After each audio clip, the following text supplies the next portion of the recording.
Hi, everyone. Welcome, and thank you for joining us for this panel today on ICIJ's latest investigation, China Targets. I'm Carmen Molina Acosta, the digital producer at ICIJ, and I'll be leading this conversation.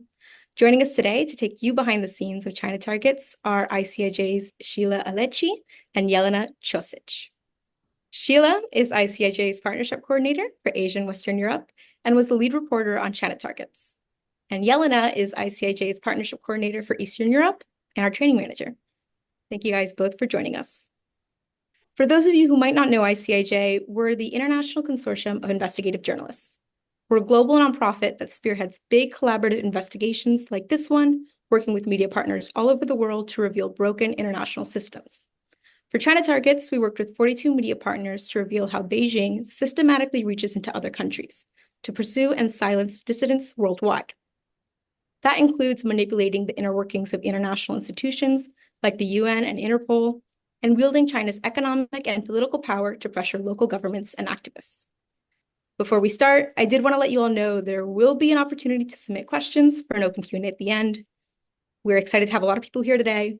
We'll do our best to cover what we can, but if your question doesn't get an answer, please know we do plan to follow up with you to make sure it does. So in the interest of covering as much as we can, let's get into it. Scilla, let's start with you. Take us back to the beginning of this project. What led ICIJ to the story? Sure. Well, first of all, hello, everyone. A few years ago, ICIJ worked on a project called China Cables, where we obtained, that was based on confidential government records showing how China was repressing members of a minority, the Uyghur minority inside China. And since then, we've been interested in, covering human rights abuses involving the Chinese governments. And as I kept talking to sources, I found that some of the tactics or some of the repressive policies that the Chinese government had applied to this minority inside China in recent years were actually being exported outside China. So we decided to start talking to victims and understand really the scale of the issue. And as I talked to victims not only from the Uyghur minority but also political dissidents from China and Hong Kong, the Tibetan community who live overseas, so not inside China but outside. Many were telling me that even though their story had been partially covered by media outlets around the world, what was missing was the global connection, meaning that this was part of a larger coordinated efforts by the Chinese government, and that it was having impact on people all over the world. So I thought that would be the perfect project for ICIJ, because what we do is exactly that. We connect the dots between all these isolated cases to show how some systems are broken, how systems that are supposed to protect people, vulnerable people, are not working. And that's when we decided to involve partners around the world, in democratic nations where a lot of these dissidents had decided to live. And so we ended up working, as you said, with 42 partners all the way from New Zealand to Ecuador, passing through Europe. We also wanted to understand every tactic that the Chinese government uses. And so we decided to look at their toolkit, if you want to call it like that, and to not only talk to victims, but then really examine all the institutions that are becoming enablers of this repression. And that's how we decided to branch out and also look into the UN and Interpol. Yeah, can you elaborate a little on that toolkit and these tactics that China's using to make it sort of a systematic process? Yeah, sure. So, for those who don't know, the Chinese government has had an interest in keeping a very specific narrative on the government for many years, and obviously and had an interest in silencing dissent and any criticism of the regime for many years, even after the Tiananmen massacre. So the transnational repression that the Chinese government is accused of is not a new phenomenon. It's been there for quite a while. But what NGOs and others advocates have found out was that in the last decade, when after Xi Jinping rose to power since 2012, and so transnational repression has increased. And so what I really wanted to understand at the beginning was how the government was codifying this kind of repressive tactics, because we knew exactly from the previous project that we did a few years ago was that even though authorities may not leave a paper trail of how they want to repress people, there still has to be guidelines that are passed on to officers that in the end have to actually do this. And so we reached out to sources, and thanks to an expert who has worked on this for a long time, we got hold of a series of guidelines from 2013. These were internal government records that were describing actually the tactics that officers appointed to domestic security. So this was a domestic security manual. Tactics that they would have to impose or do or use against people or organizations considered to be domestic threats, domestic security threats, whether they were inside China or outside China. And what was interesting that these guidelines had a list of about 20 of these tactics, including some that were quite chilling, like, for example, leveraging family ties, so putting pressure on family members to go and make sure that a son or a wife or a husband would not go against the government, or using or freezing funds so that these people would not advocate, for Tibet or Hong Kong independence and so forth. And what was interesting that when we saw these guidelines, and so this, black on white kind of the tactics, black on white, and at the same time, we were talking to so many victims who were actually describing the same experiences. So these government records were actually mirroring what people were experiencing in real life every day, all around the world.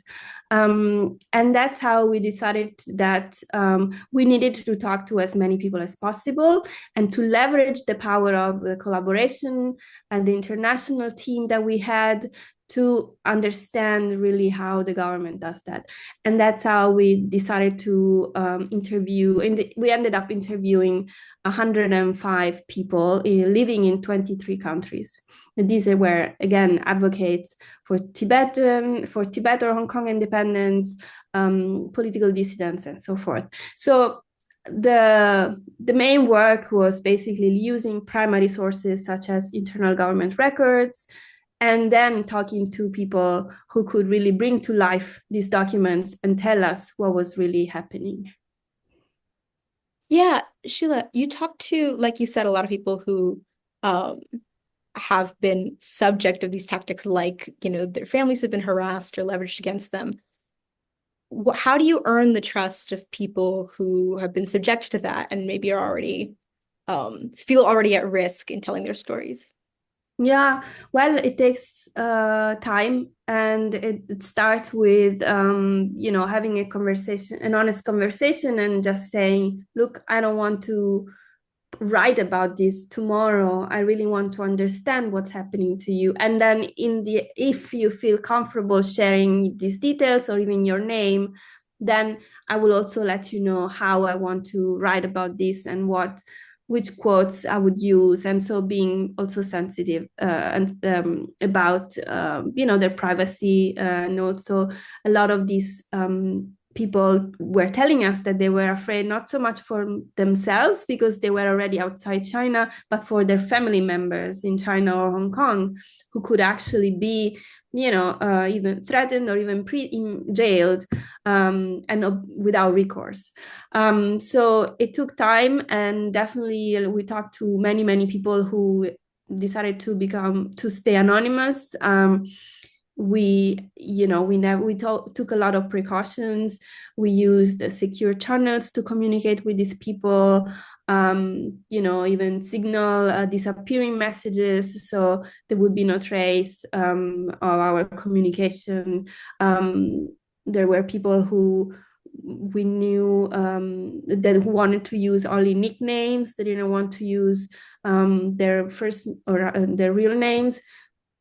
But because of that, obviously the challenge was that we needed to corroborate their evidence, or we really to verify what they were telling us in many different ways, because obviously we are still reporters. We love facts, and so when we and then Jelena can talk about this, but how when our team checked all these experiences, they really needed to have the receipts, right? So we asked for video recordings, audio recordings. We had phone messages with officers, recordings of interrogations. And these people were, obviously afraid from themselves, but at the same time, they really wanted to help us. And that was also what kept us going, even if it was a bit difficult. Yeah, Jelena, you worked a lot with the data team. Maybe you can say a little more about how we went about fact-checking those testimonies and sort of identifying these as a pattern. Yes, hi everyone. It's great to be here. So Scilla provided a marvelous intro and many details of how we actually worked on the side of the reporting. I will be answering today of how actually data team worked, and not only data team of ICIJ, but also our partners that were part of these stories. So the discovery of that came of that document that actually with a huge help of hard work by Scilla, where the tactics are described together with all of the things that also Scilla mentioned, like secret audio and video recordings of police interrogations, messages sent by security officers, different type of screenshots of like surveillance and other type of evidence actually played very important role into fact-checking all of these interviews with the victims that we have done. But I have to emphasize the main task was, when we identified these tactics, was that we actually fact-check them based on their testimonies. But the idea was, of course, to keep everybody safe and not to overshare and not to make anybody unsafe during the scope of the project. And what ICIJ had done is that we have developed a method how to do this. So each name, we actually, of course, created a spreadsheet, and each of these tactics that Scilla has mentioned, like physical attack or online attacks of pressure to the family or freezing bank accounts, became one row in the spreadsheet. And then we didn't put victims' names. We coded them in order to keep them safe. And then we talked with partners. We didn't share their names. And when we talk with partners who also conducted this type of interviews, what we have done is that we share their names only if necessary and needed, in order to not have like a double count of victims, which was really important for us to know. And then we go through, each of these questions, literally, like what they have been through. And what we have seen and what we have checked is that did they have like one or more of these methods applied to them? And unfortunately, many of them had many more. It is not so easy to do this because there is not like a universal definition of transnational repression. And each of these interviews are personal and very specific ones. And victims are talking from, of course, their own personal perspectives that we wanted to include in the story and in fact-checking process as well, in order to have it as correct as possible. So we at the ICIJ, we always fact-check everything at least 3 times. And this was done like that as well. And it wasn't an easy, because this is not like, the fact check of the numbers, but these are personal stories and situations that many of these people have dealt with. And but we managed to do it because of the level of approach to the details and being extremely careful when it comes to this work.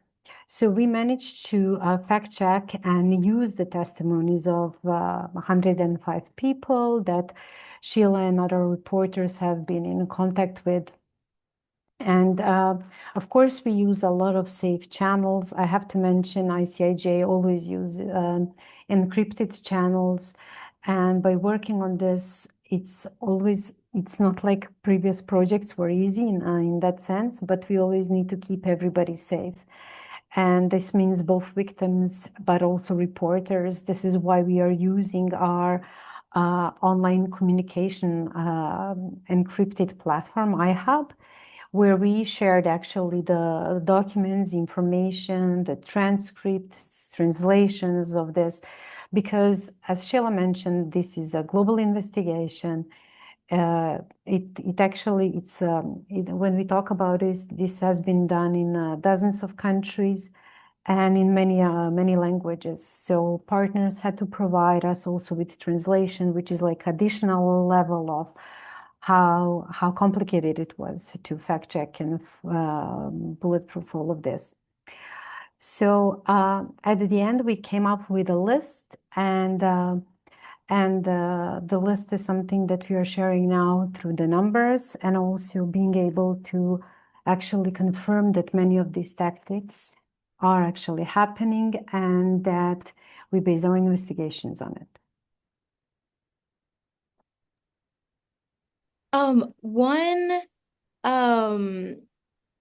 One of our articles, two of our articles focus very specifically on international institutions and China's manipulation of the UN and Interpol.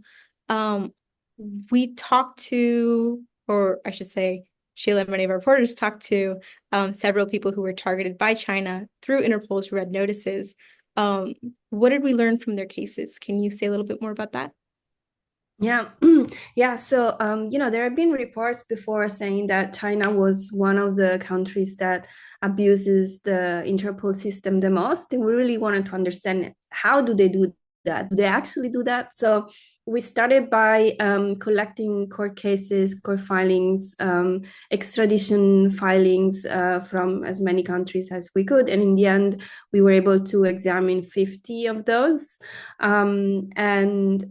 This is how obvious, for people who don't know, Interpol being the international police organization, it's one of the most secretive. They're not going to share information with non-law enforcement personnel. So it was very difficult to get information from them. So the only way to understand what these people go through was to start with court records. And we looked at many different languages. And in the end, we also were able to talk to some of these people that we were able to identify through several research methods. What we found was that, the Chinese government that uses Interpol to go after more traditional criminals, but not only that they can use red notices, which are alerts circulated among the nearly 200 members of Interpol around the world, to request the arrest of people.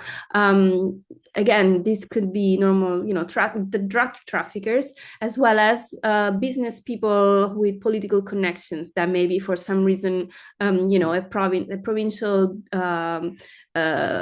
police in China want back. And And we found in the end that there were cases where even Uyghur advocates had been accused of terrorism just as a pretext so that they would be arrested and sent back. We found human rights defenders and business people, men and women who had been arrested for charges that courts in foreign countries considered politically motivated.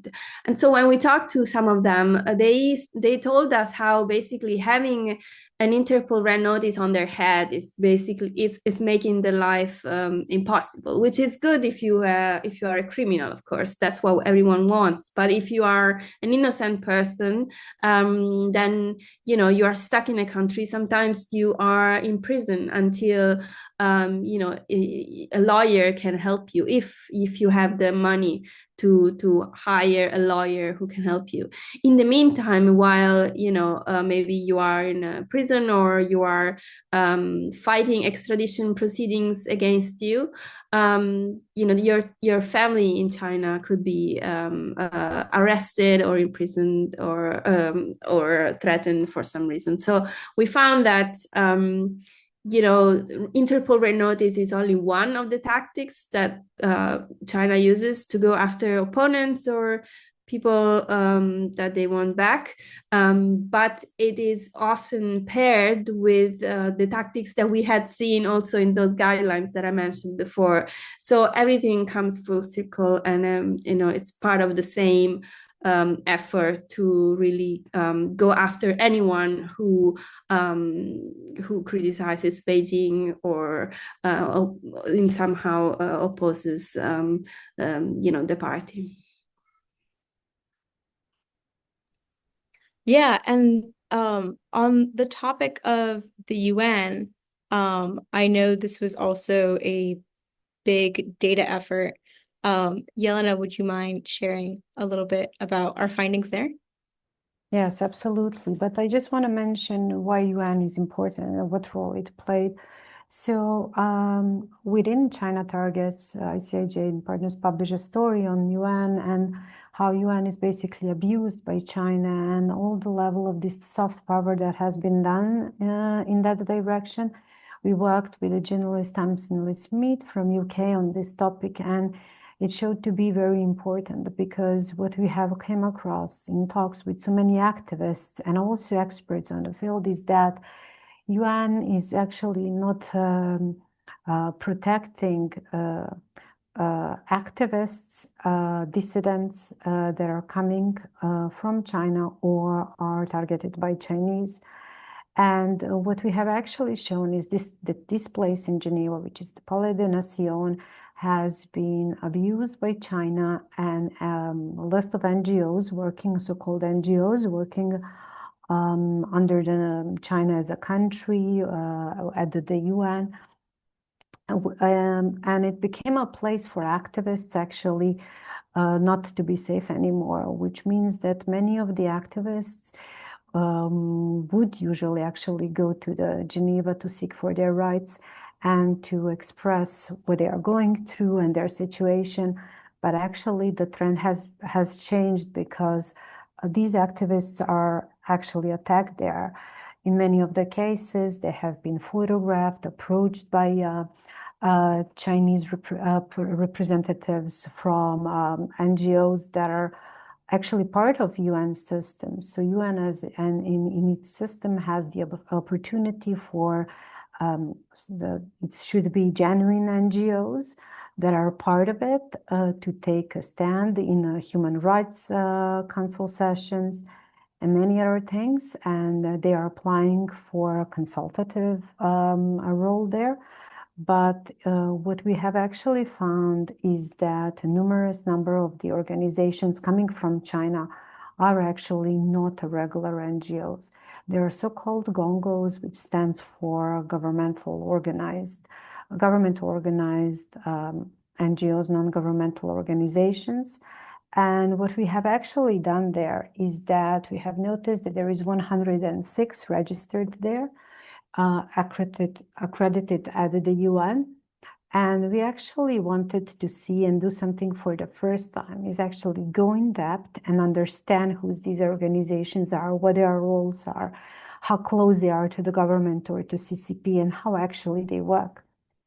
And our investigation, of course, together with our partners, because as you all know, ICIJ stands for collaborative projects, and this one is the same as many before, is that we went in depth into researching on these organizations on Chinese websites in order to see all of these connections. And we actually at some point have decided, because along the side of TNR, there is no definition of gongos and how they are connected.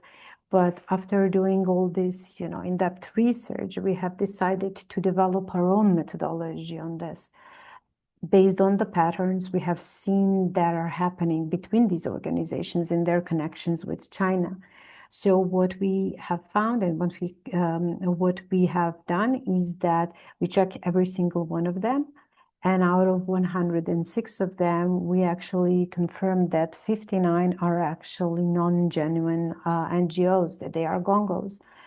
And that's based on the three criteria that we actually decided to use. The first and one of the most important ones is, of course, if the leadership in the organization, like directors or secretary of the organization, are having dual roles in a government, municipal governments, or CCP in China.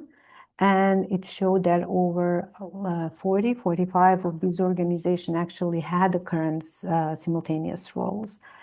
And for at least 10 of these organizations, we found out that the budget is coming during the years where they are where they have a consultative status at the UN.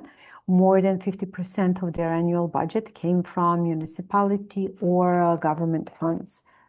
And we also found that among the things that these organizations can do at the UN, and this is extremely interesting to us, was that they can, use their space to talk, and they started to use this space more and more to talk. And what we actually have found out is that these organizations not only use their space to talk, in generally occupying the space for genuine organizations, is that 36 organizations never use their space to say anything not remotely critical on China. So none of the organizations that have spoken in front of the UN Human Rights Council didn't criticize China in any of their statements. And majority so we actually went through all of their statements from 2018 until the end of 2024 in order to decipher this. So I just want to mention that one of the things is that we all, China Targets is about like what China is doing and how it's abusing systems. But it's also that the role of the UN have shown not to protect these activists even within their own premises. And among the things is that, of course, UN as a huge bureaucracy institution is actually obliged to ask for certain things that that these organizations have provided. And one of the main rules of their own resolutions to accept these organizations was that they are independent from the government. What we have shown is that majority of these organizations are not independent. So this is why we were asking UN to actually tell us why is that they're breaking basically their own rules, but we didn't get like the very direct answers for this. Yeah, zooming back out to sort of the global perspective, what's the value of this kind of investigation right now in an era of rising authoritarianism around the world, and what kinds of lessons should democracies like the US take from it?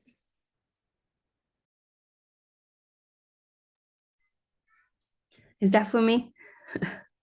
It can be for both, but you can go first, Sheila. I just tell you something. So while we were, in the final last month before we were, before publication, one of our partners, Radio Free Asia, was defunded and basically forced to shut down. And this was a media organization that for many years had been one of the most important voices, and outlets producing fact-based reporting on Chinese policies within and outside China, inside and outside China. And so, I think that it just speaks to why we have to keep working on these issues, because the spaces where you can see fact based reporting on these kind of issues are decreasing. There is a lot of pressure on media around the world, and these kind of investigations are not easy to do, but they are so important because they show that if you let powerful governments impact democracy, or also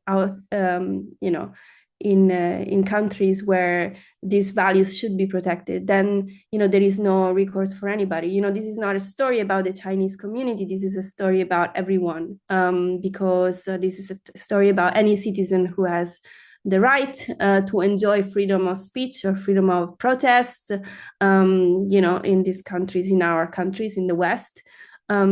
So that's why I think we should remind readers that they should be aware of this, because this is important for them as well as for their Chinese neighbor, maybe.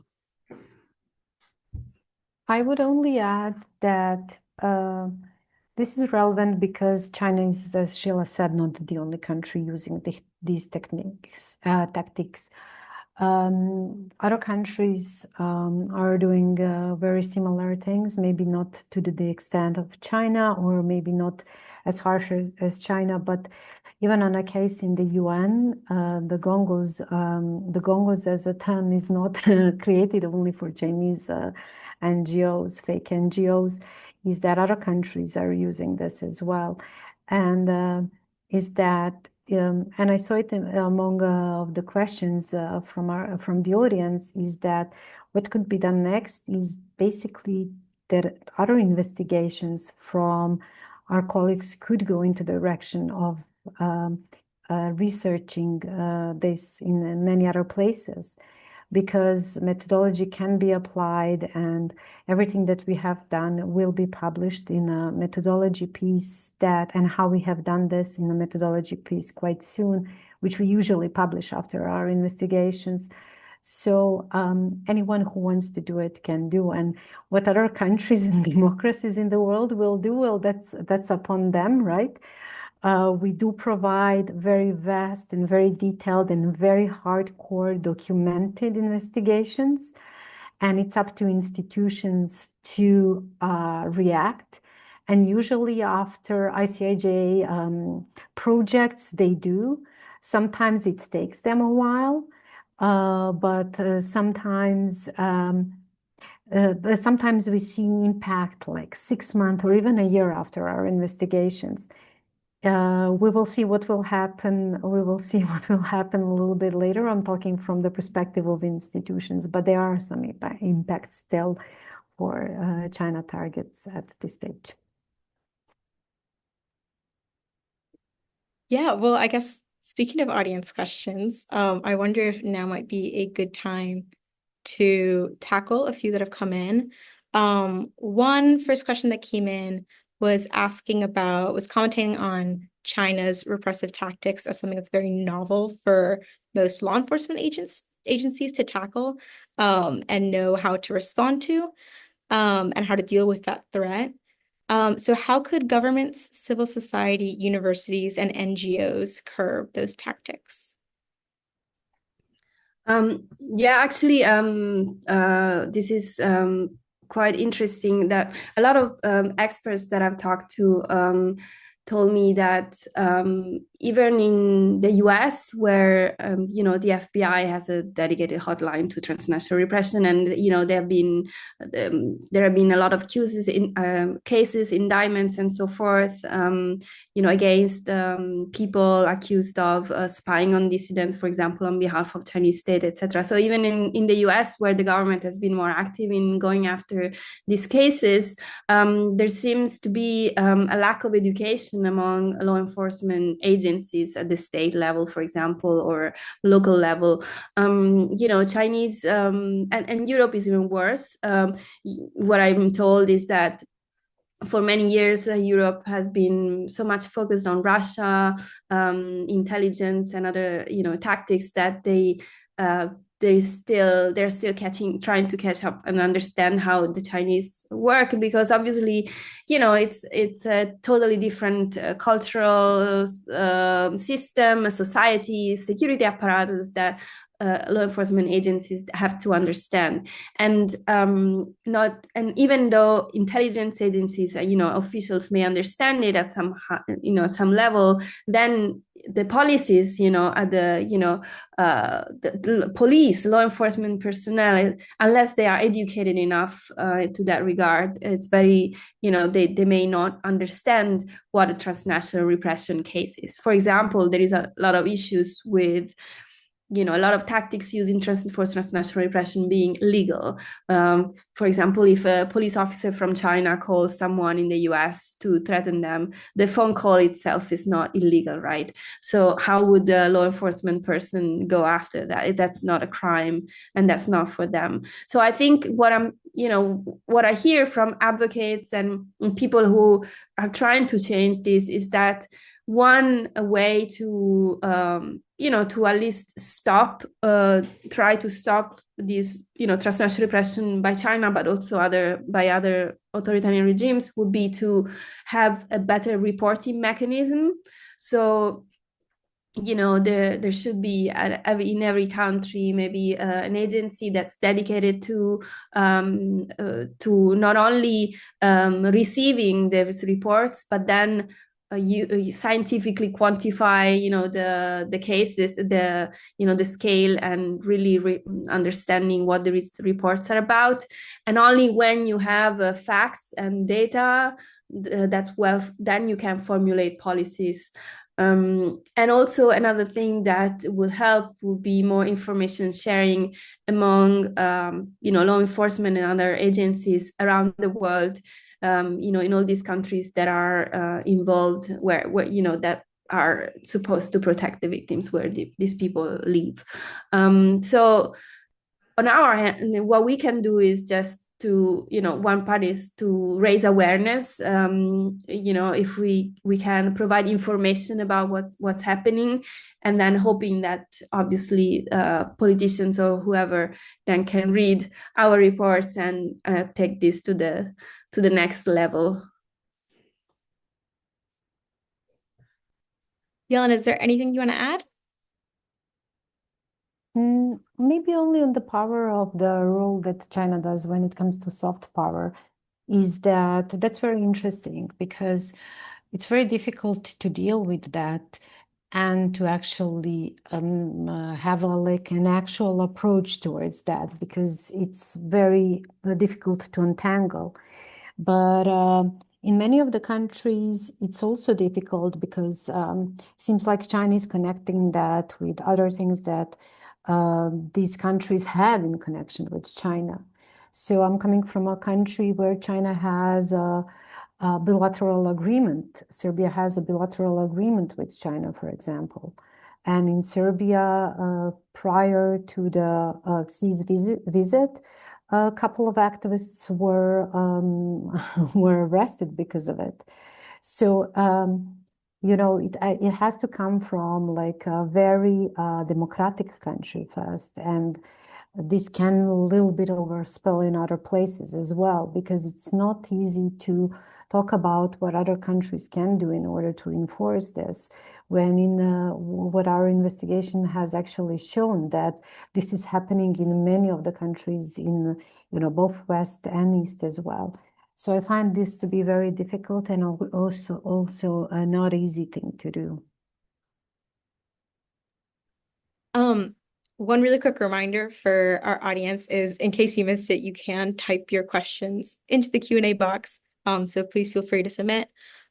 We had a couple questions asking if our journalists or the people on this project have been threatened by the Chinese government, or if we encountered any threats or surveillance over the course of this project.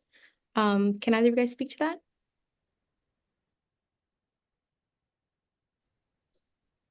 Yeah, so I don't think we have been, no, I don't think any has received threats.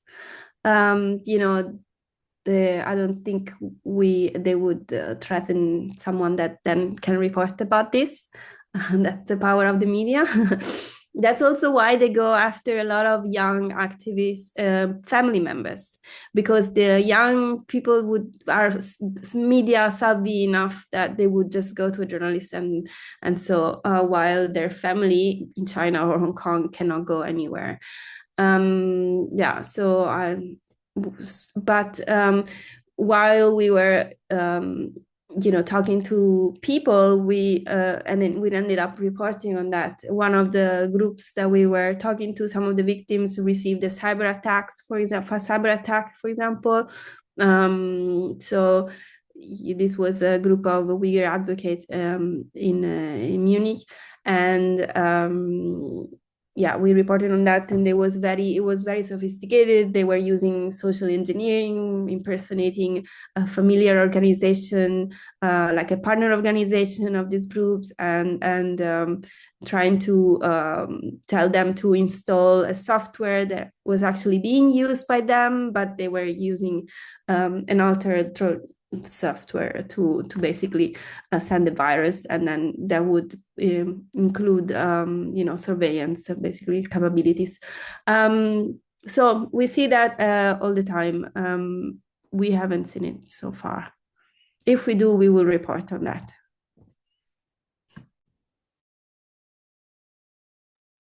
Jelena, is there anything you wanted to add on that front? No, I just wanted to, I can only say that we haven't been threatened, and same to our partners. We just are receiving from time to time weird messages about the investigation and so on. But that's nothing uncommon, I have to add. So speaking of us being journalists and being able to report on anything that might happen to us, one person asked, a lot of the impact of your work is public awareness, that is just knowing that these organizations are working through so many disinformation channels. Do you find that your reports are amplified by other news organizations reporting on your work?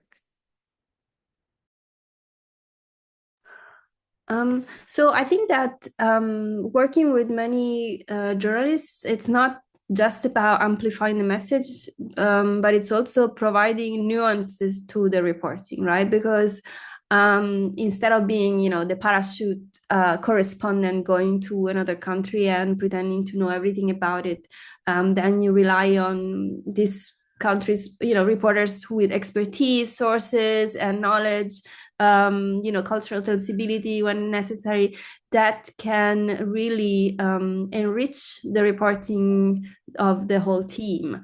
And then in the end, obviously, if we decided that a topic is worth a project for us, working together with these journalists in the end will lead to a more impactful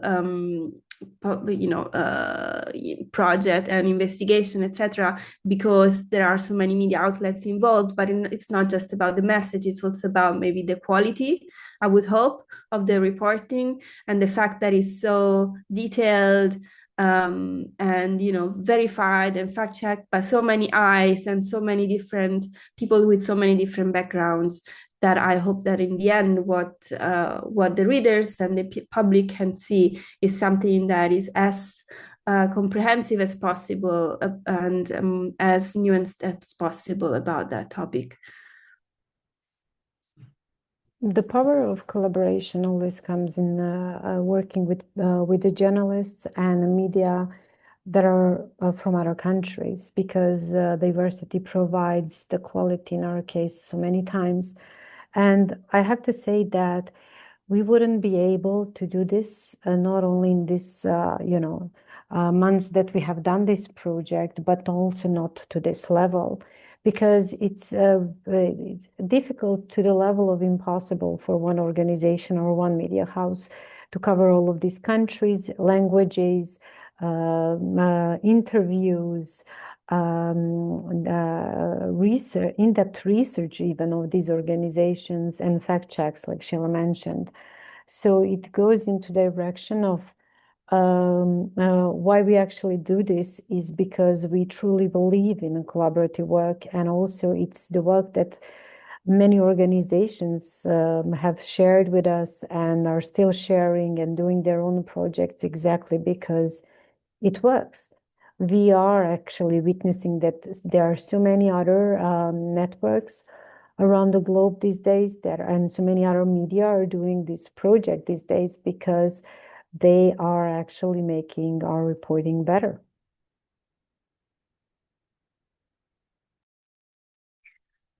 Someone sent in a question asking about the United Front.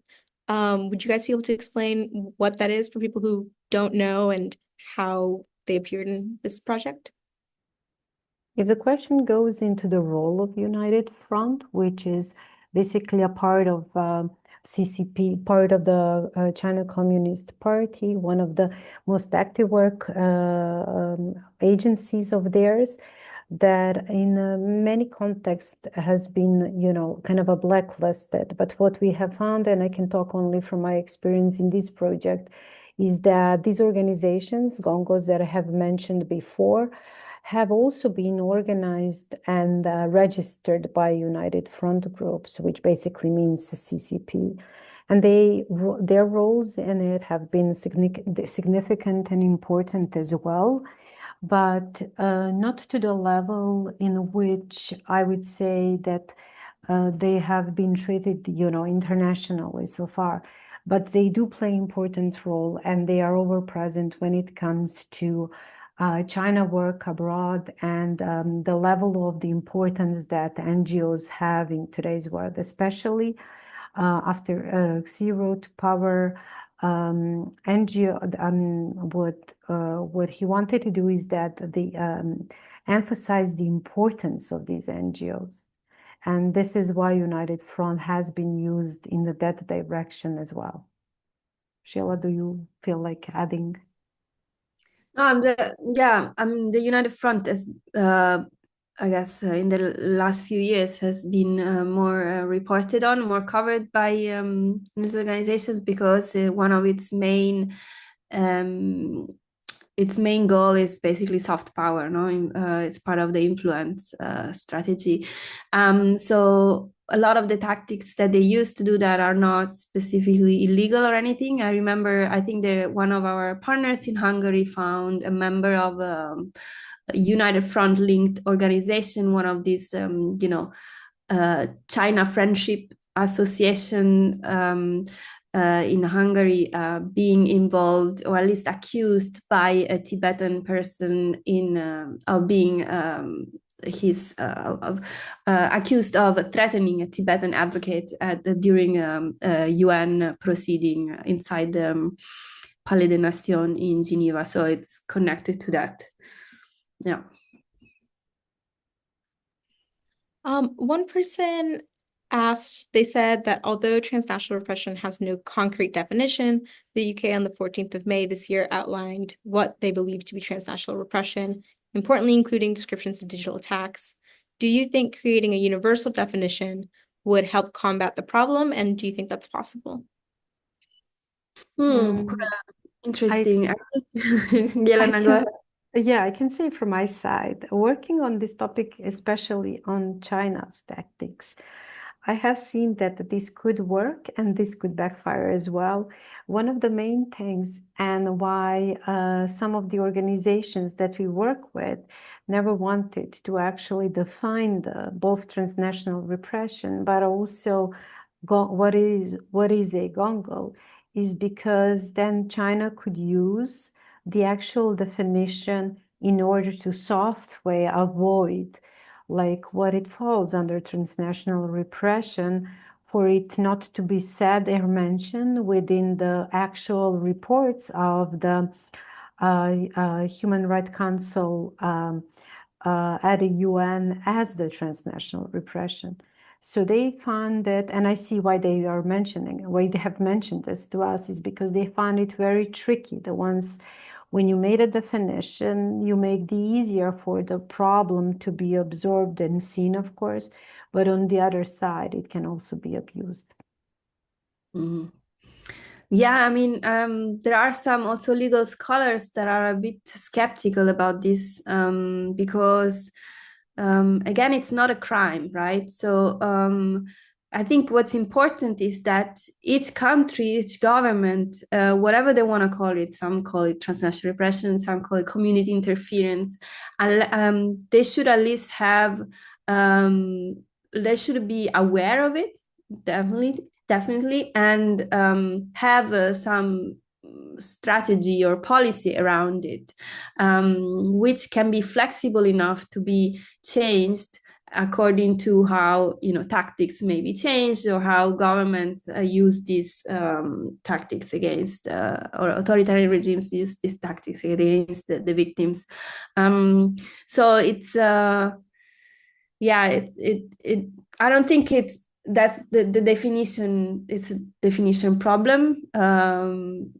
Yeah, because in the end, it's more like definitely one country should have one definition. So at least all the law enforcement, all the agencies in that one country can refer to the same cases. And then again, going back to what we were describing before, having reporting mechanism, and then that's it. So to avoid confusion. But yeah, it should be debated. Yeah, this next question sort of is a good segue, I think, from that. I quite like it. The question is just, what is the way forward? I actually like Scilla's approach. I actually think it covers a lot. Me, as a very detailed data person, I would go and list all of these tactics. And, when it comes to potentially doing something about it, is that at least in the institutions are starting to be more aware and more active about them. Mm. Yeah, I mean, sure, you can have a taxonomy, all these tactics, so that you can report, but then it's also up to, at some point, it's something that should be a bit addressed, a bit maybe stronger diplomatically. This is not something, again, many of these tactics are legal. There's not something you can do. And also some countries don't have jurisdictions. You're not gonna prosecute a Chinese officer who is in some province, but there should be a message, strong message from democracies, and not just with China, from any authoritarian regime that does that, saying this is not allowed, you cannot do this. And sometimes, we forget that even words like these, strong words, can have an impact. So I think as journalists, we should keep reporting on this, because these cases keep happening everywhere, every day, and hoping for a stronger response, definitely, and more coordinated also, because democracies should be coordinated in this, if these are values that they share. Well, speaking of the impact of words, what kind of impact have we seen so far from the publication of this project? We have seen pockets of reaction at some local level. So, Canada, for example, where this has been an issue for a while, some lawmakers said that it's time for Canada to act, not just to talk about it. Denmark, similarly, the Netherlands, and some politicians are like, there is some, I don't know how they call it, interpellation ongoing. So there are pockets of reactions everywhere. I would say not as strong as I would want, because I think at this point there are so many, so many things happening that it's difficult to get the attention on very important human rights abuses around the world sometimes. And so, well, I don't know, we just keep going. I've mentioned this. It